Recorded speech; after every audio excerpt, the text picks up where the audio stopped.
And the way things are going now, we are going to take Tinubu to court over those accounts. Yeah, we will. And we will win because the true legal situation is on our side. Kí gbogbo ẹ̀yin olólùfẹ́ padà sórí ìkànnì Yorùbá Space TV níbi tá a ti máa ń mọ àwọn ètò àti ìròyìn wá fún yín lólókò òjọ̀kan gbogbo tó ń ṣẹlẹ̀ káàkiri Nàìjíríà pàápàá nílẹ̀ Yorùbá ti wa. Ẹ wo tó bá jẹ́ ìgbà àkọ́kọ́ tí yín rè lórí ìkànnì yìí ẹ bá wa subscribe ẹ sì má gbàgbé láti tẹ bọ́tìn kékeré tó dàbí àgbo yẹn tí yóò máa ta yín lóko nínú ìgbà tá a bá ti mú fídíò tuntun wá síta. Ẹ wo èyí tá a tún fún wa fún yín lónìí àrà ọ̀tọ̀ ni ó yá ẹ wá lọ bó ṣe ń lọ ẹnì tó níbẹ̀. Adédé gbọ́ ní láìpẹ́ yìí 5 days ago pé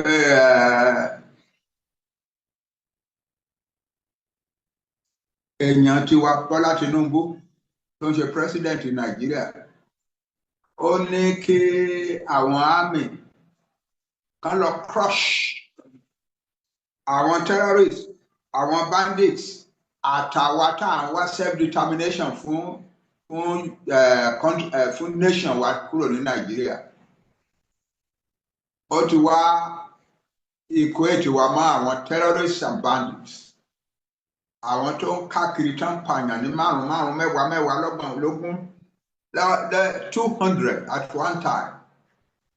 Àwọn tí wọ́n jẹ́ kí lẹ́sùn tí wọ́n jẹ́ kí oko gbádùn. Àwọn tí wọ́n gbé ọmọ ọlọ́mọ tó máa gbé wọnú gbó lọ tó máa gbé ọkọ̀ wọnú gbó lọ tó máa béèrè owó ńláńlá lọ́wọ́ àwọn èèyàn ẹ̀. Àwọn wọ̀nyẹn ni bàbá wa Bọ́lá Tinubu ló wà tó equate àwa mọ́ o. Nǹkan tí mo fẹ́ sọ nípa ẹ̀ ó pé oríṣiríṣi díẹ̀. Ẹ̀kíní ni wípé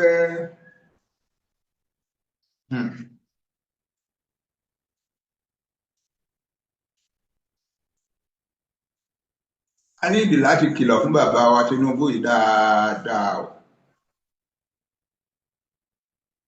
Kó má fi ọ̀rọ̀ pé òun fẹ́ ṣe president Nàìjíríà kó má fi gba àtúbọ̀tán ara ẹ̀ jẹ́ forever tọmọtọmọ.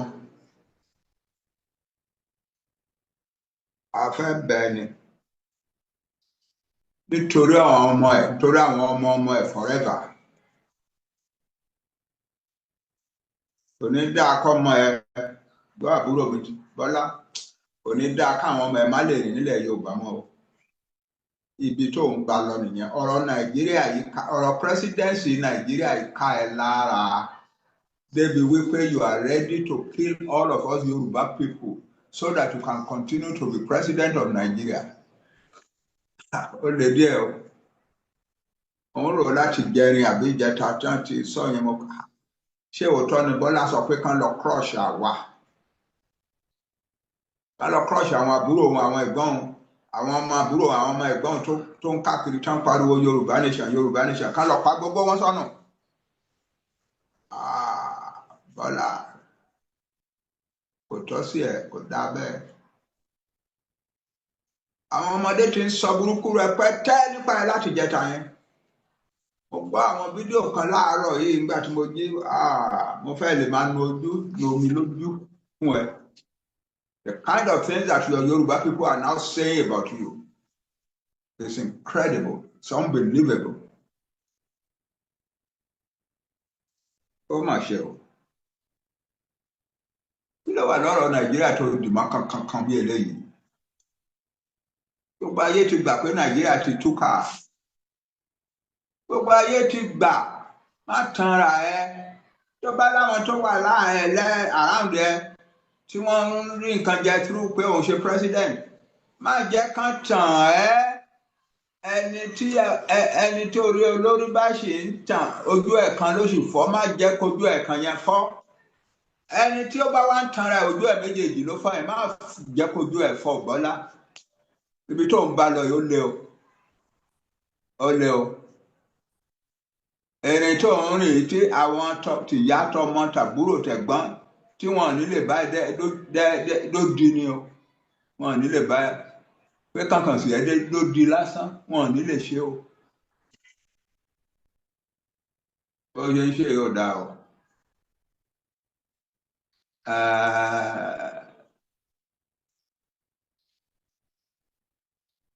ìyẹn ní nǹkan kíní tí mo fẹ́ sọ nípa kí n kìlọ̀ fún ẹ kí ló wà lára Nàìjíríà tó dìmú kankan bí eléyìí ìgbà kan wà tó lóò bìlíìfù ní wá Nàìjíríà pé Nàìjíríà cannot work ṣé Nàìjíríà yìí ní ìgbà tó wá dìmú kankan ṣé ó bẹ́tà ju tìjọ́ yẹn ni gbogbo ayé mọ̀ pé Nàìjíríà today is worse, a lot worse than the 1990s when you made the statement. Ó mà ṣe o. díẹ̀ Bọ́lá. Àṣà ọmọ mi kan á ní ó já grade ara ẹ. Ó ń já grade ara ẹ ò Bọ́lá. Ó ń já record ara ẹ, ó ń já grade ẹ ní society ní the future of your people forever. Nigeria will disintegrate, the Yoruba nation will exist forever. Gbogbo àwọn countries tán ti dàbí ti Nigeria láyé àtijọ́, all the empires broke up, but the nationalities in them exist. The Yoruba nation will exist. Nigeria cannot exist much longer. Yoruba nation will exist forever. You are destroying your future and the future of your progeny in that future of Nigeria. Ọlá kò dá bẹ́ẹ̀ túrò. Ó ní ìdí láti túrò. Nǹkan kejì tí mo fẹ́ sọ ni pé as president of Nigeria, ṣé o mọ̀ Bọ́lá, ṣé o mọ̀ wípé self-determination according to international law and even Nigerian law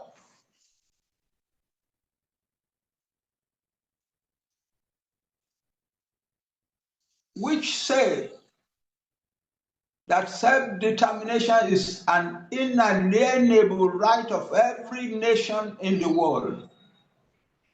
The United Nations Charter, the International Covenant on Economic Development, the International Covenant on Cultural and Social Freedom,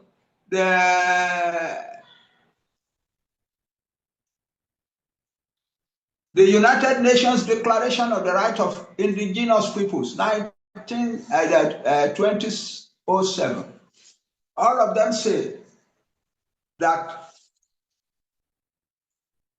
every indigenous people, every indigenous nation has the right of self-determination. That right they don't owe it to anybody. They owe it to their creator, and nobody can take it away from them. That's what they mean by inalienable. You cannot alienate it. You cannot take it away from them. Yeah. And this Bobo Finance once set out to me. Every indigenous people has the right of self-determination. And because of that right, they are free to determine their political status in the world and their own system of economic development. Yeah. Oh, I'm Bola. As president of Nigeria, even Buhari, Buhari Tamama sọ pé a lè máa ka Buhari well in intellectual growth and sophistication. A gbọ́dọ̀ máa ka Buhari mọ́ ẹ̀. Buhari tá a gbọ́dọ̀ máa kà mọ́ ẹ̀ yẹn, ó smart enough láti dìde ní United Nations General Assembly. Ó lóun mọ̀ pé òun dẹ̀ gbà wípé the right of self-determination is an inalienable right of all peoples in the world. That it is even immoral to withhold a people's self-determination from them if they demand it. Nígbà táwọn èèyàn wá bẹ̀rẹ̀ lọ́wọ́ pé àwọn kan tó ń jẹ́ Biafra nílùú ẹ̀ tán pariwo pé àwọn fẹ́ self-determination, what about them then? Only problem àwọn wọ̀nyẹn ni wípé wọn ò ṣe peacefully United Nations law yẹn sọ pé wọ́n gbọ́dọ̀ ṣe peacefully. Wọ́n ṣe tí wọ́n peacefully. If they will go back and go and pursue their self-determination quest by peaceful means through a peaceful organization, then as president of Nigeria, I will have a duty to sit with them and negotiate with them. Yeah. Also, you want to buy one so we self-determination is a crime. But when the man says, I cross you one. Kilo gbádùn tó bẹ́ẹ̀ lẹ́dí ọ̀rọ̀ Nàìjíríà tó fi lè máa já grade ara ẹgbẹ́ eléyìí. Wọ́n bèèrè bẹ́ẹ̀ni tí ò tiẹ̀ lọ sí school rí tí ò mọ nǹkan kan tí ò mọ̀ nípa ayé, and yes, you have reason to be the president of a whole country and you don't know what is happening in the world. Ó mà ṣe o. Ó mà ṣe o. Buhari ní I know and I accept. Before the United Nations General Assembly, I know and accept that the right of self-determination is an inalienable right of every people in the world. That it is even immoral to deny a people their self-determination if they demand it, if they want it. And that, but I'm very question. Tó bá jẹ́ pé àwọn tẹ́ ń sọ yẹn tán bá lọ ń ṣe peacefully through a peaceful organization, then the Nigerian state will be obliged to sit down with them and negotiate with them. And the president already, Buhari, was also the president.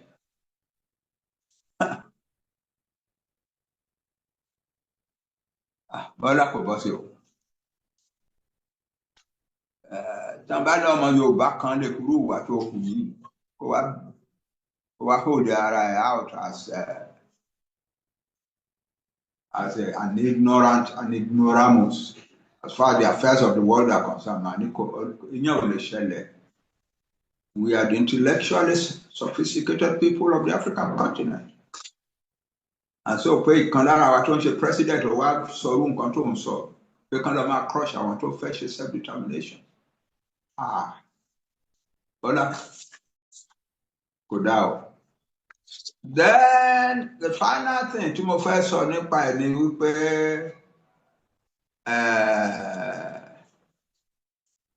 wípé mo fẹ́ ránṣẹ́ sí àwọn ọmọ wa gbogbo ọmọ Yorùbá.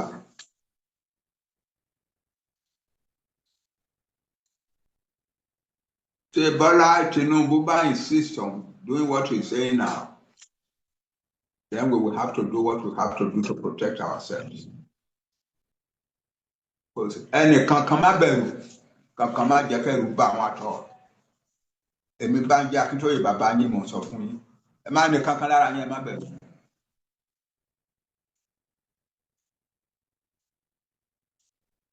Laws exist in the world. Courts exist in the world. Àwa ò kì í ṣe oníjàgídíjàgan lérí máa ń yàn án ṣe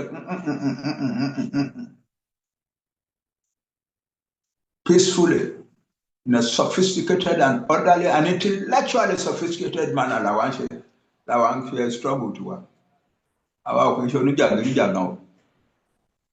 Gbogbo ayé dẹ̀ mọ̀yẹn mọ́ wa, wọ́n mọ̀ wá mọ̀yẹn. So, ọ̀nà tá a jẹ́ tí tá a ti fi ń defend ara wa ó wà ńlẹ̀ o. Ó wà ńlẹ̀. Nígbà tí Buhari ní ká lọ pa Sunday Igboho mọ́lé ní July 2021. Ọlọ́run ṣé wọn rí Sunday pa. Gbà tó di jọ́ kẹta àbí jọ́ kẹrin àgbékèsì yẹn lọ sí court. Where the actions of the government agents and the terrorists they brought with them was a crime, as illegal and criminal.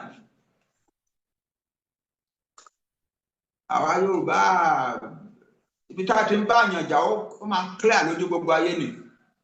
that the actions of the government officials who came to Sunday's house in that night, bringing terrorists with them, that the action was a crime, was unlawful.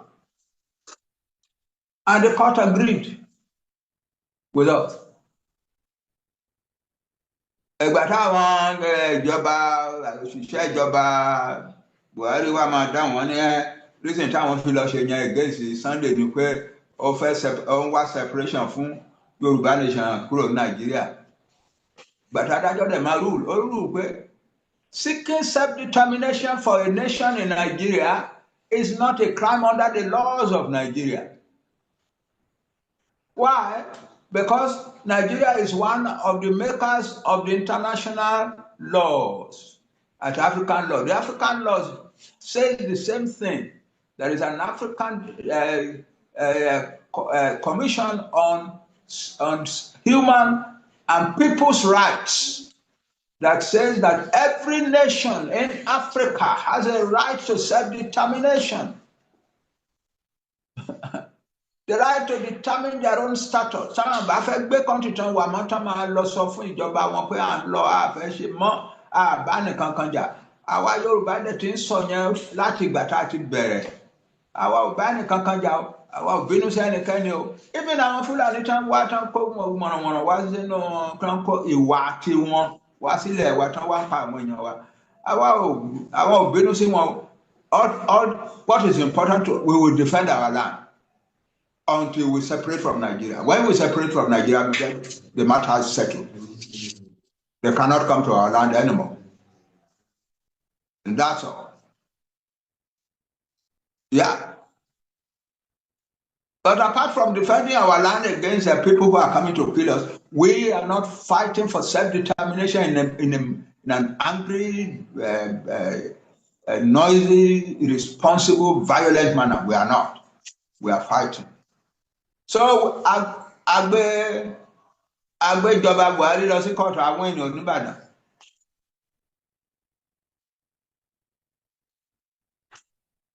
Lẹ́yìn yẹn ni Buhari tún wá announce pé Sunday Igboho is a wanted person and close gbogbo account here, personal account, bank account àti business account here.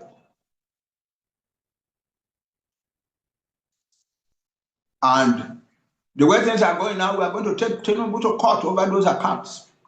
Yeah, we will. And we will win because the true legal situation is on our side.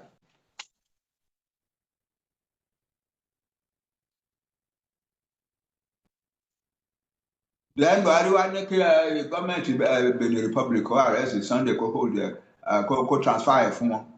But the courts in Benin Republic started to ban alẹ́ ẹjọ́ tán mú Sunday la gba lọ́ọ̀yà mọ́jú lọ́ọ̀yà yẹn bẹ̀rẹ̀ sí í ṣiṣẹ́ lórí kéèsì Sunday that night. By the time it was morning, lọ́ọ̀yà yẹn ò make it possible for anybody pé wọ́n máa gbé Sunday lọ sí Nàìjíríà. We are a civilized people, an educated people. You can't treat us in any shabby manner. The laws exist and the courts exist. And we will use the power of the courts and the power of our intellect to defeat your purposes. Yeah. Nígbà kan dàgbà tún gbé Sunday ṣe tán tún dé mú níbí tán tún gbé ṣe ní Benin Republic tán dé mọ́lẹ̀ ọdún kan ọdún kejì àwa tún wá lọ sue ìjọba Benin Republic. Ọ̀pọ̀lọpọ̀ ọdún àfẹ́ máa sọ torí ọ̀rẹ́ wa làwọn Benin Republic. A lọ sue wọn ní ECOWAS court. And ECOWAS said, yes, you are right. One, the right láti hold the bunch of hold the Yeah. Yeah. We are not a people you can toy with, Bola. Bá lẹ́ni tó sọ fún ẹ pé torí pé a fẹ́ support a fẹ́ win kó bá lè win election lọ fìyà jẹ àwọn èèyàn ẹ sọ fún wọn lọ́hùn wípé àwọn tí a ní kí n lọ fìyà jẹ yẹn wọ́n ṣòro fìyà jẹ o.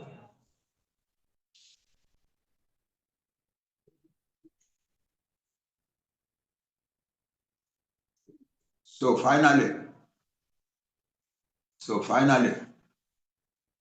mo fẹ́ sọ fún èèyàn ọmọ mi gbogbo ọmọ Yorùbá gbogbo ọmọ Oòduà ẹ má bẹ̀rù kankan, ẹ má bẹ̀rù Tinubu àti ìjọba ẹ̀. Tí ọlọ́pàá kan bá handle ẹni Yorùbá boy now from now on, tí ọlọ́pàá kan bá handle ọmọ Yorùbá kankan in any rough manner over the fact pé torí ọlọ́pàá rí ẹ wọ singlet Yorùbá nation àbí pé ó gbé flag Yorùbá nation dání ní títì àbí pé òun ṣe kìnìún kan láì báyàn kankan jà láì ṣe pé ọlọ́pàá kan wá mú ẹ, we will drag that policeman not only to Nigerian court but to international court, international criminal court. Mo gbàgbé mi ò sọ fún yín, ara àwọn tó serve under Buhari a ní case against wọn níwájú international criminal court. Àwọn generals wọn kankan. Yes, we have a case before the International Criminal Court. And International Criminal Court sọ fún wa pé àwọn tí investigate the case wa. Ó dàbí pé there is truth in what we are saying. So very soon they will tell us when the case will start. We will use the court against you. Bọ́lá, wọn kì í ṣe ọmọ ìyá ìyàn yẹn o. Ó lè ṣẹ̀gbọ́n wa ìyẹn o. Ó lè ṣàbúrò wa ìyẹn o. If you want to treat us like animals, we will fight you with the power of civilization and the law. Yeah. We are civilized people. So, Yoruba nation now, no looking back. Another thing tí mo fẹ́ tún sọ fún Bọ́lá tí ò kì í ṣe fún àwọn ọmọ wa nìyí. Bọ́lá ṣó o mọ̀ pé àwọn Boko Haram ló kúnnú àmì lẹ́nu? Ṣó o mọ̀? Gbogbo ayé ló mọ̀ yẹn. Ọmọ kékeré tó ń lọ sí school ní Nàìjíríà mọ̀ pé àwọn Boko Haram wà ní àmì. Gbogbo èèyàn ló mọ̀. Àbí president wa ò mọ̀ yẹn. Ẹni tó ṣáájú ẹ as president ló kó wọn wọbẹ tó ní wọ́n ti repent tó ní wọ́n ní right láti wà restored as legally correct citizens. Tó kó wọn síbẹ̀ tán ti wá sabotage àmì òun láti jọ yẹn tí àmì yẹn ò lágbára má against terrorists because àwọn èèyàn wọn ló wà nínú àmì yẹn tán ní kó lọ máa bá terrorists jà. Àwọn terrorists ló wà nínú àmì tán ní kán lọ máa bá terrorists jà. Kò lè ṣiṣẹ́, kò síbi tán ti ń pàdé ara báyìí tí ò kì í ṣe àwọn terrorists ló ń win. Wọ́n máa pa Nigerian soldiers, wọ́n máa kó àwọn kan lọ in captivity, wọ́n máa jó Nigerian base, wọ́n máa kó gbogbo arms tó wà ní Nigerian base, wọ́n máa kó lọ pátápátá tí ò sí kankan tí anybody á ṣe. Kìí ṣe bẹ́ẹ̀sì kan ṣoṣo ni ó ṣẹlẹ̀ nílẹ̀ Sokoto, ó ṣẹlẹ̀ ní Niger State, ó ṣẹlẹ̀ ní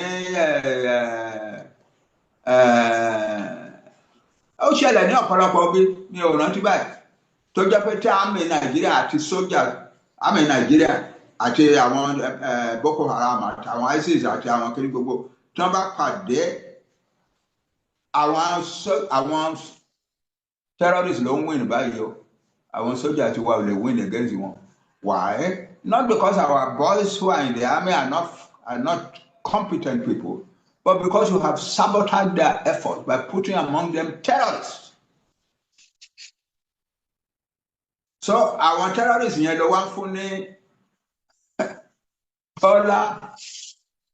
Àwọn terrorists in Nigeria army ló wá fún ní authority. My authority, I authorize. To go and crush your own people in Yoruba land. Àwọn terrorists tó wà tí inú wọn tán wáyé kan lè wọlé Yorùbá kan wá crush wa tí wọ́n lè wá.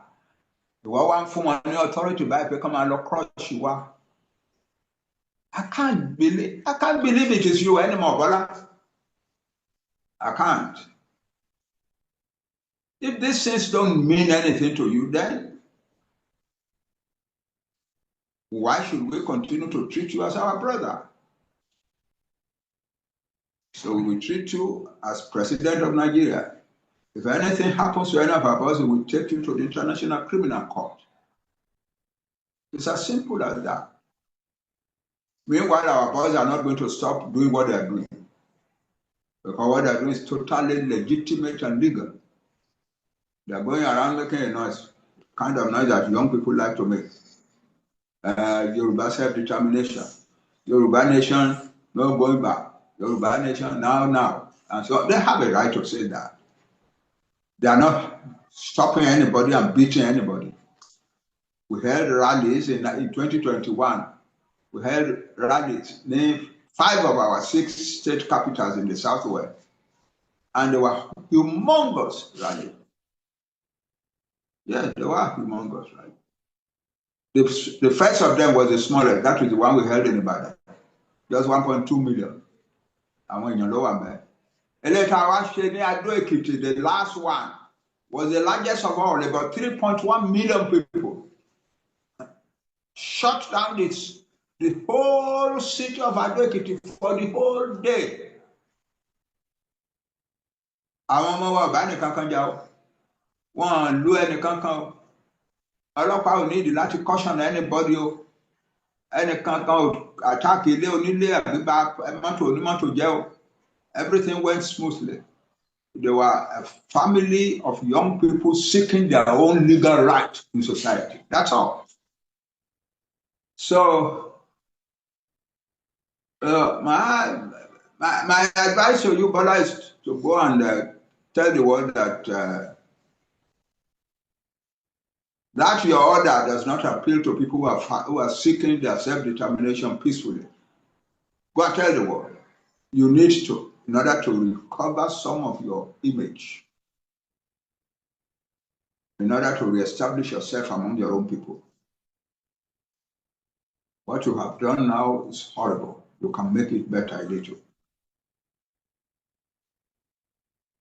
God bless you. God bless Odua. God bless all the children of Odua everywhere. We are not afraid of anybody. We will take our country from Nigeria very soon, no matter what anybody does. Thank you very much.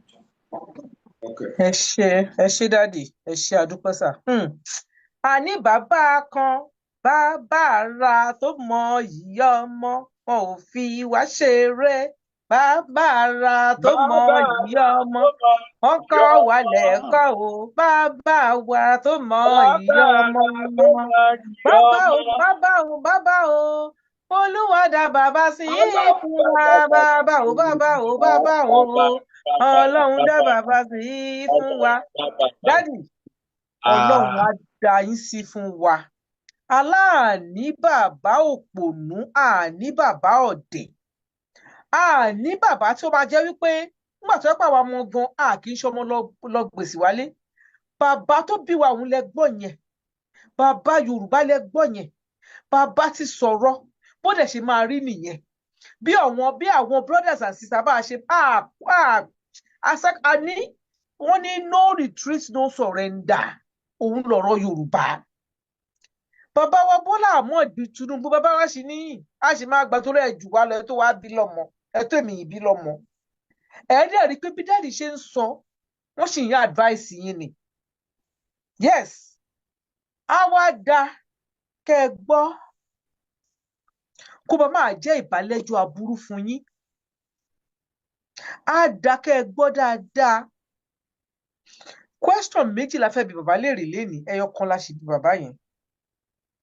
Ó wá kù kejì bàbá mi.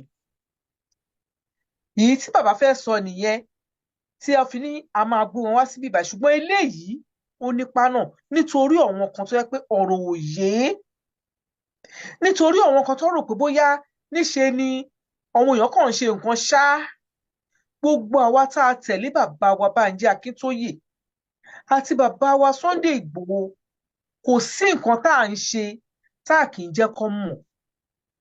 Nítorí pé ẹni tó bá ní bàbá irú bàbá tó sọ̀rọ̀ yìí, kò ní ṣe àìdá sí wọn. Ẹni tó bá dẹ̀ dalẹ̀ wọn, ó ti ké kíni, wọ́n ní ọ̀dàlẹ̀ bálẹ̀ kú, ẹni tó bá dalẹ̀ á bálẹ̀ lọ. Òun mo ṣe fẹ́ béèrè ìbéèrè kejì lọ́wọ́ bàbá. Dádì, ẹgbẹ́ YSDM àwọn ni umbrella body wa self determination movement ni wọ́n. Mo dẹ̀ mọ̀ pé bí a ṣe sọ ẹgbẹ́ pọ̀ lábẹ́ wọn, gbogbo ẹgbẹ́ ọmọ Yorùbá pátá wọn láti déyàn méjì lábẹ́ YSDM. Àwọn lálákòóso Yorùbá nation, ibẹ̀ ni bàbá ti jẹ́ chairman. Èmi máa fẹ́ kí bàbá bá mi ṣàlàyé kíní question kò máa fẹ́ ǹjẹ́ tí àwọn ẹgbẹ́ kan bá dìde, a ní àwọn ẹgbẹ́ lẹ́gbẹ́lẹ́gbẹ́lẹ́gbẹ́lẹ́gbẹ́ kí n tún ṣàlàyé, jẹ́ kí n ṣàlàyé síwájú sí bàbá mi. A ní àwọn lẹ́gbẹ́lẹ́gbẹ́lẹ́gbẹ́lẹ́gbẹ́ àwọn ẹgbẹ́ kí lẹ́gbẹ́ bàbá ìlànà, àwọn kọ́kọ́ lẹ́gbẹ́ tí wọ́n kọ́ wà ní Yorùbá, ikán tún wà before ìlànà, bọ̀ ìtẹ́ mi mọ̀ nìyẹn. Àwọn ìlànà pọ̀ yeye millions. Bàbá ló dẹ̀ ń tẹ̀lé, wọn ò dẹ̀ yẹ̀ lẹ́yìn bàbá, ẹgbẹ́ Yorùbá ni. Bẹ́ẹ̀ la ní àwọn aṣojú ẹgbẹ́, bẹ́ẹ̀ la ní ìfẹ́lódùn, bẹ́ẹ̀ la ní mega rally. Àwa mídíà wa yìí náà àdúró abẹ́ babaláwa, Yorùbá World Media abẹ́ babaláwa, ìkóso babaláwa, bí wọ́n bá ní ká gbẹ́sẹ̀ sí láà gbẹ́sẹ̀ sí. Oríṣi ẹgbẹ́ ló dẹ̀ ń ṣe oríṣiríṣi nǹkan, tí wọ́n bá dẹ̀ fẹ́ ṣe nǹkan yìí wọ́n máa dé ọ̀dọ̀ YSDM. Wọ́n ti ṣe oríṣiríṣi. Bàbá mi lẹ́nu ọjọ́ mẹ́ta yìí, àwọn tí ò yé, mo fẹ́ kẹ́ láyé wọn ni kó má tẹnu mi ló tí wọ́n máa jáde. Mo fẹ́ kẹ́ láyé wọn. Ǹjẹ́ tí àwọn ẹgbẹ́ kan bá dìde tó bá ní àwọn fẹ́ ṣe nǹkan, irú àwọn ẹgbẹ́ tó lọ sí South Africa níjọ́ sí YNFF, àwọn sports people tí ó bá dìde, ǹjẹ́ wọn ò lẹ́tọ̀ọ́ láti ṣe? Àwọn kan lọ nígbà kan tí ẹ bá rántí, wọ́n gbé lẹ́tà lọ sí ìlú, wọn gbọ́ wá sí ìlú òyìnbó wa yìí, ẹ̀yin lẹ kọ lẹ́tà yẹn fún wọn lọ́wọ́, àwọn ẹgbẹ́ kan ni YSDM mọ̀ sí. Ṣé kò lẹ́tọ̀ọ́ kí wọ́n ṣe irú nǹkan bẹ́ẹ̀ yẹn, àbí wọ́n ti mi ìfẹ́ sọ lóyìnbó, ṣé wọ́n ti ṣẹ̀ sófin? Ṣé wọ́n ti ṣẹ̀ sófin bí wọ́n bá ṣe bẹ́ẹ̀? Bàbá mi ẹ bá mi gbóhùn sókè, ẹ bá mi ṣàlàyé nǹkan tí YSDM dúró fún, ẹ bá mi ṣàlàyé nǹkan tí àwọn ẹgbẹ́ tó wà lábẹ́ ẹ̀ dúró fún, kó lè yé àwọn ọmọ Yorùbá. Ẹ ṣé bàbá mi. Ó ṣe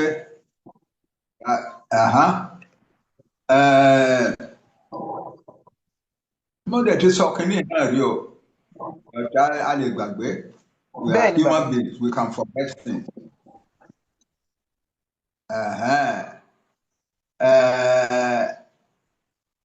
Àwa Yorùbá ní àṣà kan, tí nǹkan bá ṣẹlẹ̀ nílùú tó rú wa lójú àbí tó múnú wa dùn, kó tó mọ̀ nísìn ẹgbẹ́ méjì mẹ́ta márùn mẹ́fà ti dìde nílùú yẹn over that thing. That's our culture. Culture àwa Yorùbá nìyẹn. Ńgbà tá a bẹ̀rẹ̀ self determination, ẹgbẹ́ bẹ̀rẹ̀ sí dìde gbúrúgbúrúgbúrúgbúrúgbúrú ó pọ̀. Mo rò pé a ti ju 200 báyìí bí a ṣe sọ̀rọ̀ lélẹ̀. But ó wá dàbí pé èèyàn fẹ́ dá nǹkan rú mọ́ wa lọ́wọ́. The same thing náà là ń wá o. Freedom Yorùbá nation náà là ń wá o. Self determination Yorùbá náà ni everybody ń wá o. Ṣùgbọ́n ó wá dàbí pé ẹgbẹ́ pọ̀ lọ́rẹ́rẹ́ yẹn ó fẹ́ dá nǹkan rú mọ́ wa lọ́wọ́. Torí àwọn kan máa ń bára wọn jà, wọ́n máa búra wọn, wọ́n máa ṣe. So ní àwọn ọmọ kan, wọ́n ní àwọn gbàdúrà lọ́lọ́run sọ fún wọn pé kán lọ ṣe. Wípé ẹ lọ sọ fún àwọn èèyàn yín, ẹ lọ sọ fún àwọn leaders ẹgbẹ́ yín rẹ́rẹ́rẹ́ pé ó yẹ kán lè parapọ̀ kán jọ ṣiṣẹ́ pọ̀. Ní wọ́n bẹ̀ sí pé pàdé. Àwọn tá a jẹ́ leader ẹgbẹ́ oríṣiríṣi, èmi mọ̀ pé èmi ni leader ìlànà. Mo lọ represent ìlànà nípàdé yẹn. A ṣe ìpàdé yẹn títí at some point ọmọ kan dìde ń bẹ̀ ọ́ ní nǹkan tó ń rò kó dáa tá a máa fi solve problem ni pé ká pa gbogbo ẹgbẹ́ rẹ̀, ká wá dá ẹgbẹ́ kan sílẹ̀ tó máa jẹ́ Yorùbá náà. Ìyẹn kọ́ sí ẹnìkan kan gbúdọ̀ sọ̀rọ̀ yẹn lọ́dọ̀ àwa Yorùbá o, pé ká ló lọ pa ẹgbẹ́ rẹ̀. Ìyẹn kọ́ sí ìbínú àti ìjà for weeks. Bọ̀túngbà tó yá àtúnpààyàn yẹn mọ́lẹ̀. Ìgbà ẹni idea wá pé ká create a collaborative movement at the top tí gbogbo organization wa máa belong tí organization wa pátápátá náà máa belong tí tó máa wà ńbẹ̀ tó máa ní representative tó máa wá síbẹ̀ wá ṣèpàdé máa decide nǹkan táwa Yorùbá bá fẹ́. Ibi tí ọ̀rọ̀ YSDM ti dìde nìyẹn. Yorùbá self-determination movement is not an organization, it's a movement. The organizations, every one of the organizations still exists. Àfẹ́lẹ́ tó bá kàn kú láàbò ara ẹ̀. Kì í ṣe pé YSDM ò ní sọ pé ẹ lọ pa ẹgbẹ́ ẹ̀yìn kankan rẹ o láéláé. Each ẹgbẹ́ ló ní right láti máa live, láti máa ṣe gbogbo nǹkan tó ti ń ṣe, gbogbo nǹkan tó bá wù wọ́n ṣe to contribute to this struggle. Náà dẹ̀ ní right láti raise funds láti ṣe nǹkan tó bá fẹ́ ṣe. Nǹkan tá a kọ sílẹ̀ sínú ìwé YSDM nìyẹn. Nǹkan tá a kọ nìyẹn sínú ìwé YSDM. Every organization shall respect every other organization and shall not say any rude or filthy things about any other organization. 2, every organization shall come into a general body. That is a movement, it's not an organization.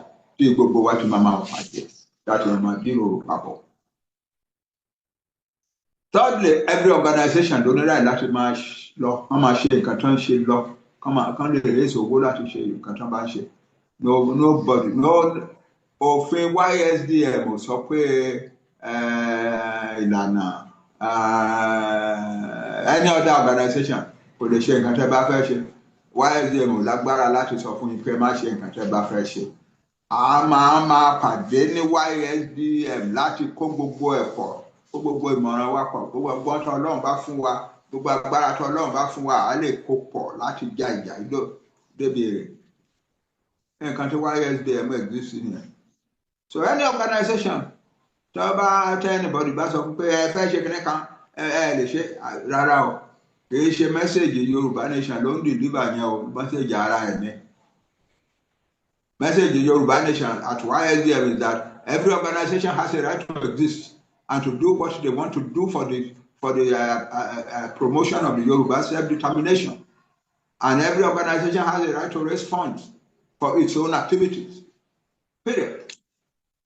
And you pay contribute to YSDM contributes or talk. But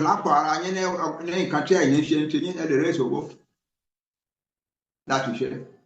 So that is the situation. No, and I don't think we Yoruba have ever arrived at a smarter decision. Organization, book láti ìgbà tá a dẹ̀ ti dáwọ́ ISDM sílẹ̀ báyìí, organization kan bú anybody. Because YSDM wà ń bẹ̀, tẹ́ bá ń búra yín, àwọn tẹ́ sẹ́ndì representative yín sí wáyé rẹ̀ wọ́n á pè yín sí pàdé pé kí ló dé má búra yín nǹkan náà là wà. So we are very fortunate to have created YSDM. It's a perfect arrangement for our kind of situation. That's all. Ẹ ṣé o. Ọ̀rọ̀ apáyé náà dé o, gbogbo ẹ̀yàn mi mo kí yín akálẹ̀ o, mo kí dáàdì ẹ kú kalẹ̀, ẹ ṣeun gan ni ẹ kú àtẹ̀kọ́ ẹ kú tọ́jú wa o, ẹ̀mí yá gùn fún wa. Ẹ̀yin ọmọ káàárọ̀ oòjíire, ó yẹ ká máa bára wa sọ òótọ́ ọ̀rọ̀ lẹ́ẹ̀kọ̀ọ̀kan nítorí wípé nígbà míì ó lè dàbí àṣejù tá a bá ń tẹnumọ́rọ̀ torí pé ìdí ẹ̀ nígbà míì ni wípé àwọn tó gbọ́ lónìí àwọn kọ́ ló máa gbọ́ alọ́la, àwọn tó gbọ́ àǹjẹta kọ́ ló máa gbọ́ àwọn kọ́ ló gbọ́ alánà. So a dẹ̀ láti máa gbìyànjú gẹ́gẹ́ bó wá ṣe yé wa láti máa fi nǹkan yéra wa nítorí wípé tó máa pèèyàn ní àbí fún ara rà á pa ìfún ẹ̀ mọ́. Ẹ jẹ́ kí gbogbo wa ẹ jẹ́ ká wà nínú ìrònú, ká wo ẹ̀yìn, ẹ jẹ́ ká wo bí gbogbo àgbáyé ṣe ń lọ. Ṣé bó ṣe yẹ kó rí nìyí? Ẹ jẹ́ ká béèrè lọ́wọ́ ara wa. Pàtàkì jùlọ ó yẹ ká ní ìmọ̀ kan nínú ọkàn wa láti mọ̀ wípé ilẹ̀ Nàìjíríà tá à ń sọ yìí, ilẹ̀ tó jẹ́ pé wọ́n ti sọ di òkúta ni. Ẹ jẹ́ kí n rán yín létí pé nígbà kan rí ní nǹkan bí 20 years ago, the Nigerian army was rated as number 4 in the entire world. Number 4, ni wọ́n rate Nigerian military with the expertise, with the experience, the knowledge, the education, Tony. We are one of the most sophisticated. Nigeria has one of the most sophisticated military in the entire world. Number 4. What has become of Nigerian military today? Lama fi mọ̀ wípé Nigeria is a compromised country. Wọ́n ti tà wá.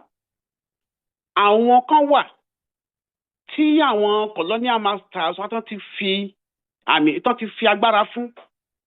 Àwọn wọ̀nyí ni wọ́n ta gbogbo Nàìjíríà fún wọn torí wọ́n gbé agbára lé wọn lọ́wọ́. Àwọn tá a dẹ̀ ń sọ yìí kò kàn wọ́n nítorí pé ìyà táwọn ń jẹ àwọn ò jẹ. Ní èní mò ń gbọ́ ọ̀rọ̀ kan tó jẹ́ kí n ronú jinlẹ̀ nípa bí Nàìjíríà ṣe ń lọ. Emir of Kano, Lamido Sanusi, ó ń ṣe àwọn àlàyé ọ̀rọ̀ kan ní ibì kan.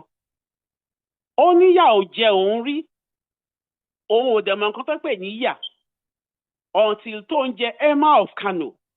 Ó nítorí pé assignment yìí ó fún ní oore ọ̀fẹ́ láti máa káàkiri láti máa lọ ojúlé sí ojúlé kó lọ máa kí àwọn tálákà wà nǹkan kan. Ó nígbà ẹ̀ lòun ẹ̀ṣẹ̀ wá rí nǹkan tó pè ní ebi, lòun rí ìyà, lòun rí pé àwọn èèyàn ń gbénu hot. Ó nítorí pé òun ò jìyà rí. Sherry, that is a typical example of the way we are in Nigeria. Nítorí pé àwọn elite yìí wọn ò rán àwa tí tá wà gẹ́gẹ́ bí generality of the people wọn rán wa níṣẹ́. Iṣẹ́ tí wọ́n gbélé wọn lọ́wọ́, wọ́n dẹ̀ ta military, wọ́n mortgage Nigeria military, wọ́n ta Nigeria as a unit, wọ́n ta fún àgbáyé láti wá sọ di a consuming country, láti wá máa bẹ̀rẹ̀ sí kó gbogbo ọ̀rọ̀ wa lọ. Òun lẹ ṣe rí gbogbo wọn tó jẹ́ pé Tom Dick and Harry wọ́n wá ń kówó wa lọ, wọ́n á sọ Nàìjíríà di dumping ground. Ṣé àwọn ọmọ káàárọ̀ oòjíire gẹ́gẹ́ bí oore ọ̀fẹ́ tí Ọlọ́run fún wa, gẹ́gẹ́ bí ìdìran tí Ọlọ́run kọ́kọ́ dá sí orílẹ̀ àgbáyé láti wá tú ilé ayé ṣe, pàápàá láti wá gba ìran dúdú kúrò ní oko ẹrú. Ṣé àwọn tí wọ́n fi oore ọ̀fẹ́ yàn nílẹ̀ Yorùbá tán láwọn politicians wa yìí tán sọ di àwọn tó ń tà wá sóko ẹrú yìí, ṣé bá a ṣe máa bá lọ nìyí tí àwọn àgbáyé ń lọ? Ẹ wo Rwanda tó jagun níbi 23 years ago. Ẹ wo ibi tán wà lónìí. Ẹ wo Ethiopia. Wọ́n wá fi orúkọ Nàìjíríà, wọ́n wá fi tẹ ògo Yorùbá mọ́lẹ̀. A dẹ̀ ń ṣe àwọn àlàyé ọ̀rọ̀ yìí kò yí ọ̀pọ̀lọpọ̀ àwọn èèyàn wa. Nígbà kan rí nítorí ìtẹ̀síwájú ilẹ̀ Yorùbá, wọ́n introduce federal character. Wọ́n introduce quota system. Nítorí àfaradà wa, a dẹ̀ ń gbà mọ́ra pé a fẹ́ káwọn èèyàn kébí àwọn nǹkan yìí vision tí bàbá Awólọ́wọ̀ nìyí. Ni bàbá Awólọ́wọ̀ ṣe sọ wípé ẹ jẹ́ kí gbogbo Nàìjíríà káwọn náà lajú gẹ́gẹ́ bí ọ̀làjú tí Western region tí wọ́n ní. Tọ́mọdé sọ wípé àwọn Yorùbá wọn ní tọ́mọdé bá kọsẹ̀ iwájú ló máa wò, tí àgbàlagbà bá kọsẹ̀ á wo ẹ̀yìn. Ẹ̀yin ọmọ káàárọ̀ oòjíire, ṣé bá ṣe máa bá lọ nìyí tí ó wá sọ wá di ìdàkudà? Tí ẹ kí gbogbo àgbáyé ń sìn, kò sí village tẹ́ dé tí ẹ bá ọmọ káàárọ̀ oòjíire. Torí pé à ń ṣe àwọn àlàyé ọ̀rọ̀ yìí, ó wá jẹ́ pé a single individual ló wá di ẹni tó wá di wàhálà àti ìdààmú sí fún ìran Yorùbá. A dẹ̀ ń ṣe àwọn àlàyé wípé tí a bá dìde fún ẹ̀tọ́ wa kò sẹ́ni tó máa dìde fún ẹ̀tọ́ yìí fún wa. Amalgamation tó pa àwa both northern and southern protectorate papọ̀ ó ti expire láti 2014. Gbogbo aládẹ̀mọ̀ ẹgbẹ́ the constitution tí Nàìjíríà ń lò lónìí, dictatorship constitution táwọn military gbé nítorí pé àwọn military cabal tí wọ́n gbé ìlú tán gbé Nàìjíríà lé lọ́wọ́, àwọn ni wọ́n enforce the constitution yìí. Kò ń ṣe, it is not the voice of the generality of the people. Ṣé àwọn ọmọ káàárọ̀ oòjíire, ṣé tó bá pèèyàn ní àbí fún ara rà, ṣé kò yẹ kó pa ìfún ẹ̀ mọ́? Tó bá sọ pé ó dẹ̀ ni wá, ṣé kò yẹ ká sọ fún wa pé láti òdi ọ̀run ni Olúwa ti fún wa ní ẹ̀mí ọgbọ́n ìmọ̀ àti òye. Òun ló ṣe jẹ́ pé ní gbogbo àgbáyé lónìí kò síbi tí ọmọ Yorùbá dé, kò dẹ̀ sílùú náà tí ò búyọ tí àwọn ayé ò mọ̀ pé ọmọ Yorùbá ló ní ògo yìí.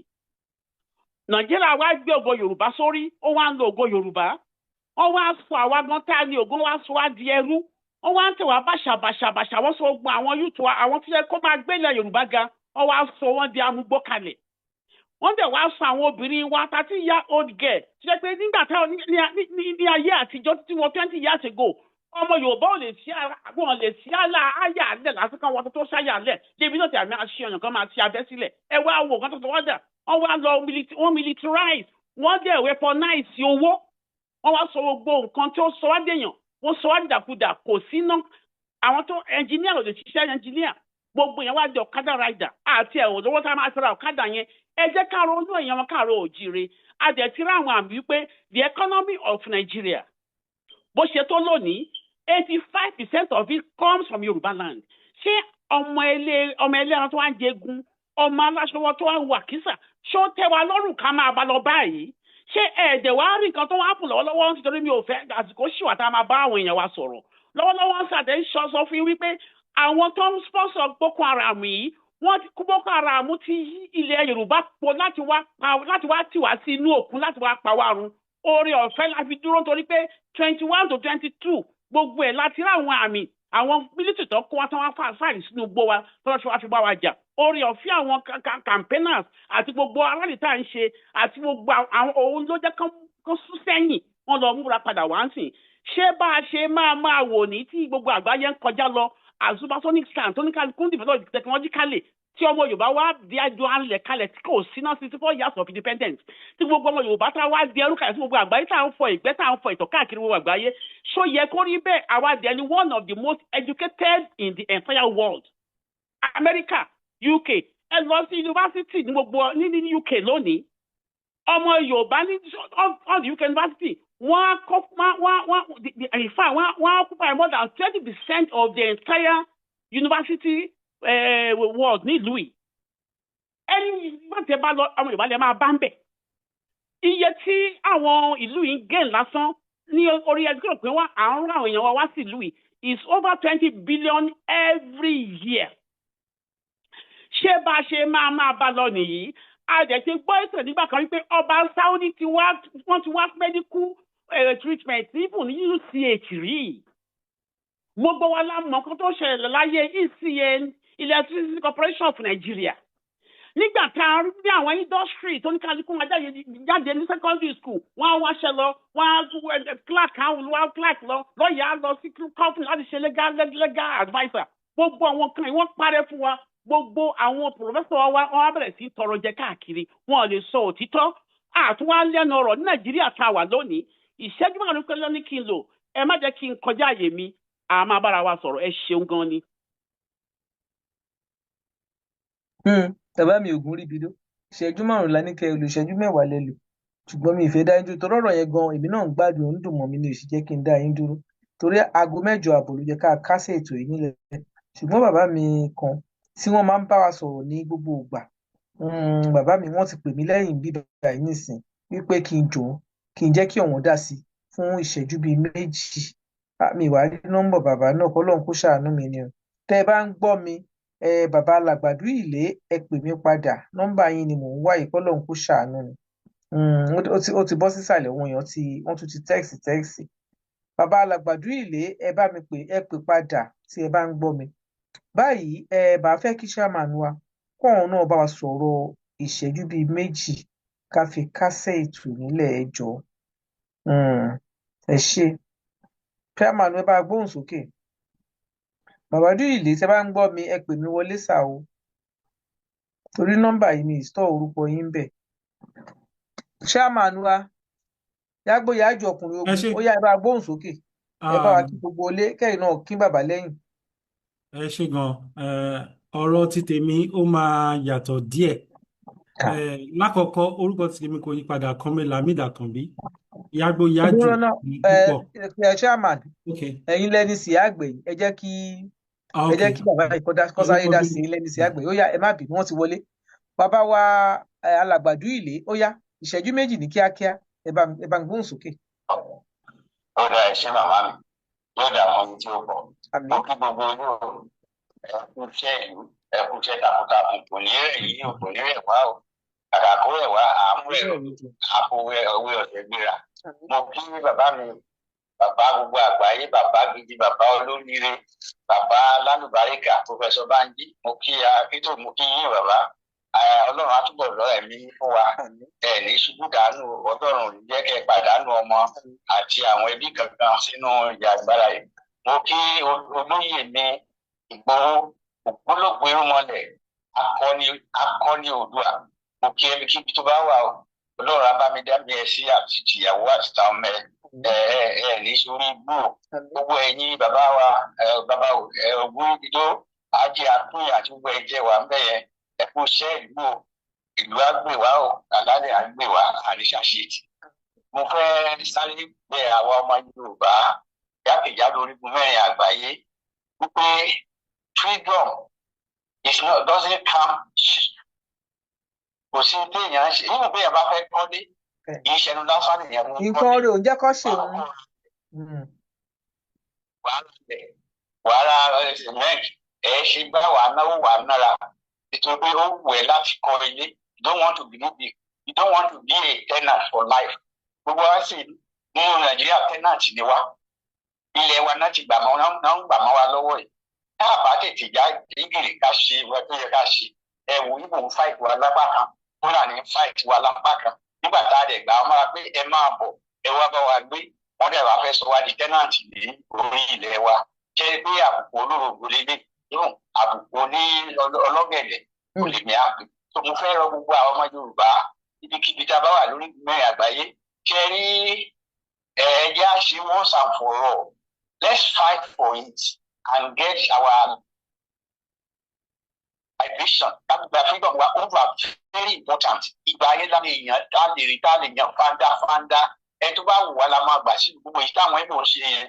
Àálé wọn kọ́ máa lọ nínú àwa ládé ilẹ̀. Ìtọ́ bá lọ ti kọ́ lé òun ti kọ́ náà òun ti ní gbogbo ẹ̀. Àgbélé ẹ̀ kúrò lórí ilẹ̀ wa. Kò jù bẹ́ẹ̀ lọ. Àwọn tó lè máa bá gbé wọn á tẹ̀ lófin. Àkọ́rẹ́sì wa la máa ná. Àálé iná 24/7. Health services wa excellence ni. Gbogbo nǹkan school ọmọ school àárọ̀ ọmọ wọn á rí school lọ lọ́fẹ̀ẹ́ káàfẹ́ ni. Gbogbo èèyàn ọmọ Yorùbá yìí náà gbé yẹ̀wò láti gba ní ṣe politics Nàìjíríà láti 1960 nínú láti 1914 kí ni àǹfààní tá a jẹ gẹ́gẹ́ bí ọmọ ìlú. Owó wa náà fi ń tún Nàìjíríà ṣe owó orí ilẹ̀ Yorùbá náà fi kọ́ Àbújá owó wa náà fi ń kọ́ gbogbo bíríkì sẹ́wọ̀n yẹn àwa lè rí àǹfààní kankan.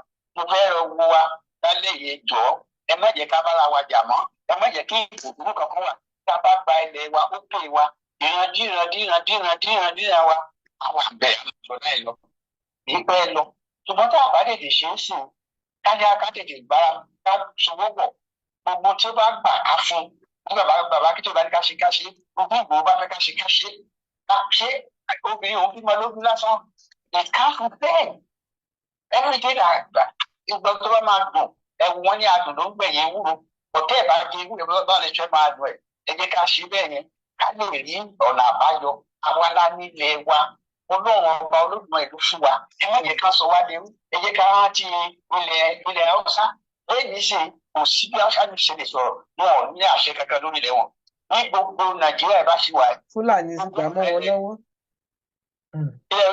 Mo ní Fúlàní ti gbalẹ̀ wọn mọ́ wọn lọ́wọ́. Ó ti gbà bẹ́ẹ̀ ni ẹ máa gbọ́ Haúsá Fúlàní nǹkan tí Haúsá sì ní orílẹ̀-èdè Nàìjíríà ó ní èdè àwọn Fúlàní ẹ̀ ń lò bí ilẹ̀ Yorùbá náà ni Fúlàní sọ Yorùbá ṣùgbọ́n tó bá ti lórí tí wọn ò jẹ́ kẹ́nìbọ̀dì kọ́ èdè wọn kẹ́rí ọgbọ́n àrẹ kérékì. wọ́n há ìdí èdè tiwọn ni. iná dẹ̀ fi ń ṣe ẹ bá fẹ́ ṣe mítìn ṣé mọ̀ pé Fúlàní wọ́n ní rédíò. Bẹ́ẹ̀ni. nígbà wọ́n ní fúfú dèbí nǹkan ló ń sọ ńbẹ̀. Bẹ́ẹ̀ni wọ́n sì ní fúfú dèbí nǹkan ló ń sọ ńbẹ̀. Ìgbà tí Buhari tó wà rà 60 billion fún wọn ní 2021 ọ̀ ní àbí 2022 ara kankan fi owó yẹn ṣe nìyẹn wọ́n á fi kó ammunition jọ ọgbẹ́ fún méjì àlà. Tinubu ò lè fún àwọn Yorùbá ní 10 million naira pé táwọn náà fi gbáradì rárá o. Bàbá Tinubu. Gbogbo ẹ̀yìn ló ẹ̀yìn èèyàn. Bàbá wa ẹ ṣe ìwọ̀nsán. Ó jẹ́ ká ó fi mú bàbá lè lo ká má gbalẹ̀ mọ́ bàbá lọ́wọ́ ní o kí àwọn ọmọ wa má da ẹrú ó lè possible tá a bá tètè jára mọ́ Fúlàní òfin bá wọn fi ṣeré o Ìgbò bá wa ṣeré o wọ́n á pín sí méjì wọ́n ṣèpàdé bá di pé àwọn kan fẹ́ gba Èkó àwọn kan gba ẹ ṣeun gan sà ẹ ṣeun gan sà yes sà ẹ ṣe sà yes sà ó dàrú sà ẹ má bínú sà tó bá dijọ́ Sátọ̀dẹ̀ tún pàdé wà bí fún Sunday because ó yẹ ká ti parí ètò látago 8 àbọ̀ ẹ ṣeun gan sà ẹ ṣe mo dúpẹ́ sà bàbá mi our chairman Lamid mo fẹ́ fún lóògùn níbi tó báyìí yágbóyájú Lamid yágbóyájú ọkùnrin ogun ó yá ẹ bá gbóhùn sókè kẹ bá wa kásẹ̀ ètò ìkẹ́ bá ká sókè nù tó bá dijọ́ Sátọ̀dẹ̀ bí Sunday àtúkà wálẹ̀ padà ó yá ẹ bá gbóhùn sókè. ẹ ṣé gan ma gẹ́gẹ́ bí mo ṣe ń sọ lọ mo fẹ́ wo ọ̀rọ̀ Jagaban ìyẹn President Tinubu ti orílẹ̀-èdè location 419 mo fẹ́ wo ọ̀rọ̀ wọn as ìdàkejì láti ṣe kí ni ọ̀rọ̀ tí wọ́n ń sọ yẹn there is possibility kí wọ́n máa ta wá lólogó pé ẹ má sunrun àsùnpìyè o ẹ̀yin ọmọ Yorùbá ẹ̀yin tẹ́ gbé ìjàngbara sọ́wọ́ àwọn pípù yìí wọ́n ti ń pláàni pé wọ́n fẹ́ crush yín o wọ́n ń pè wá sí àkíyèsí bẹ́ẹ̀ mi ṣe fẹ́ rí nìyẹn wọ́n sọ fún wa pé ká prepare ara wa sílẹ̀ pé àwọn pípù ó kọ̀ dàbí pé Ọlọ́run kọ̀ gbẹnu wọn sọ̀rọ̀ ni pé ọmọ mi o Bọ́lá Tinubu ààrẹ ọmọ Yorùbá àtàtà tètè sọ fún àwọn ọmọ Yorùbá àwọn bíi bàbá wa Bánjí Akíntóyè àwọn bíi bàbá wa CSI Sunday Igboho àwọn bíi gbogbo àwa tí à ń jìjàǹgbara pé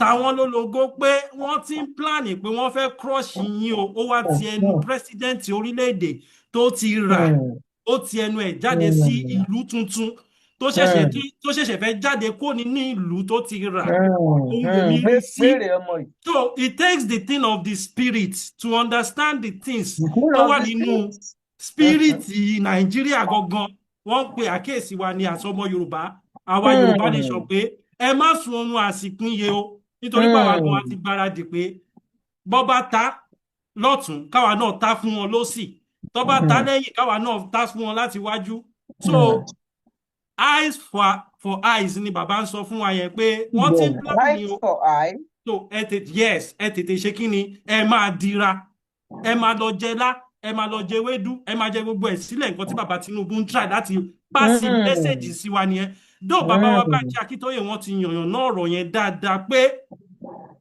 ó kù díẹ̀ káàtó ẹ jẹ́ ká wò pé Ọlọ́run lò wọ́n láti sọ pláàni wọn síta fún wa ni so àwa la máa mọ ibi tí a ti fẹ́ bu òróró òtura sí ẹsẹ̀ ara wa fúnra wa pẹ̀lú ọ̀rọ̀ tí pírẹsidẹ́ǹtì tó ti rà tó sọ yẹn so bẹ́ẹ̀ mi ṣe rí ọ̀rọ̀ yẹn nìyẹn so ẹ jẹ́ ká gbáradì ẹ̀yin ọmọ Yorùbá ẹ ṣe kí ni ẹ jẹ́ ká sọjí ayé wa ẹ má jẹ́ ká sunrun àsùnpìyè òun ni nǹkan tí Bọ́lá rẹ̀ ń sọ yẹn ìyẹn ní Bọ́lá Tinubu tó ń sọ fún àwọn tí wọ́n ń jìjàgbara pé wọ́n ti ń pláàni o ẹ má sunrun àsùnpìyè so ìdílé tí gbogbo wa ṣe gbọ́dọ̀ ṣe kí ni nígbà táwọn máa jáde fún rally tó ń bọ̀ lọ́wọ́lọ́wọ́ ṣe mọ̀ pé wọ́n ṣe preamble rally pé kí gbogbo wa ká máa jáde ní ojúlé sílé níwájú ilé wa wọ́n fi ń tẹ́sítì capacity orílẹ̀-èdè tó ti rà yẹn ni wọ́n ń tẹ́sítì wọn sílẹ̀ ni ká sọ pé ká máa ṣe test nítorí pé ó ti pẹ́ ta ti ṣe rally so à ń ṣe test ni a fẹ́ wò bóyá ẹ jẹ́ ká mọ pláàni wọn so ó dàbí rally yẹn òun ló ti ọ̀rọ̀ yìí jáde lẹ́nu location 419 rally yẹn gangan òun ló ti gbogbo nǹkan tí wọ́n ń pláàni against wa yìí ló ti jáde nígbà tá a bá máa jáde ẹ jẹ́ ká jáde tán ká mọ̀ pé a fẹ́ jáde tán ni no going back kò bí ó ṣe jẹ́ nìyẹn nídìí èyí àti àsìkò ìmáa fi dúpẹ́ lọ́wọ́ gbogbo ẹ̀yin tẹ́ ń wò wá ní orí Yorùbá World Media ẹ kú gbogbo ìgbà lórí platform wa ẹ má gbàgbé láti ṣe kí ni láti subscribe ẹ má gbàgbé láti tẹ notification bell ẹ dẹ̀ bá wa sọ fún gbogbo àwọn ọ̀rẹ́ yín àwọn ẹbí àwọn ará ẹ bá wa subscribe ẹ gbé wa dókè kí gbogbo ọmọ Yorùbá lè mọ̀ pé anytime tí Yorùbá World Media bá ti fẹ́ jáde ẹ mọ̀ pé genuine la máa ń gbé wá ọ̀rọ̀ ìṣítí ọ̀rọ̀ tó máa fún wa ọ̀rọ̀ làákàyè ní Yorùbá World Media máa ń gbé wá sí iwájú gbogbo ọmọ Yorùbá káàkiri gbogbo àgbáyé àwa ní the voice of the nation. Yoruba World Media is the voice of the nation. So therefore, subscribe, kẹ́ notification bell. So that nígbà tá a bá máa tún jáde, á fún yín ní notification pé Yoruba World Media wọ́n tún ti wà ní live. Àbí tá a bá upload video tó wà important tó jẹ́ vital video tí a fẹ́ àwọn short video tó jẹ́ wípé àwọn ọ̀rọ̀ ìṣítí tó wà nínú ọ̀rọ̀ yẹn ẹ tẹ subscribe so that tá a bá upload àwọn ọ̀rọ̀ tá a fẹ́ kẹ́ gbọ́ òun ló máa jẹ́ kí ẹ mọ̀ pé a ti upload new video. So therefore ẹ̀yin èèyàn wa ẹ ṣé gan tí ẹ darapọ̀ mọ́ wa lénìí ẹ̀yin la máa rí o àwa lẹ máa bá ní gbogbo ìgbà ẹni tó bá dẹ̀ sọ pé ẹwà wa ò ní wá òun là ní débá ní agbára Elédùmarè Ọlọ́run á dẹ̀mí gbogbo wa sí fún ọjọ́ ògo ilẹ̀ Yorùbá ní agbára Elédùmarè. Mo sọ sí yín padà màmá wa Àjì Apìnà ẹ kú ètò ṣé mo dúpẹ́ èmi orí ni máa fi kásẹ̀ yẹn nílẹ̀ màá ní bàbá Tinubu ní àràbà tún ra mú odò ń gbá rèrè lọ o orí yín ti yí padà ni nílẹ̀ Yorùbá àràbà ni wá ó wá ní ká túnra mú wípé odò ń gbá rèrè lọ odò òdẹ ní gbá rèrè wa lọ lágbára Ọlọ́run bẹ́ẹ̀ ni bó ṣe máa rí nìyẹn àwa náà ti wà lákọ̀ àwà dáadáa lọ́mọ Yorùbá àkúlápà ní nǹkan kan ṣùgbọ́n alọ́lọ́run ọba àdẹ̀ ní kúrò lẹ́yìn Ọlọ́run ọba wa Ọlọ́run bá òdìdẹ̀ kúrò lẹ́yìn wa gbogbo nǹkan tí a dẹ̀ máa fi ṣe léwédú àtẹ̀fọ́ tá a máa kó mì Ọlọ́run á fún wa ó yá ẹ jẹ́ kí lágbára Ọlọ́run ẹ pàdé wa lórí Yorùbá World Media níjọ́ Saturday àbí Sunday ní agbára Ọlọ́run àwa la máa wá ẹ̀yin náà la máa bá lágbára ti Ọlọ́run ojú òní tì wá ó dìgbà kan náà ẹ ṣé ó dàárọ̀.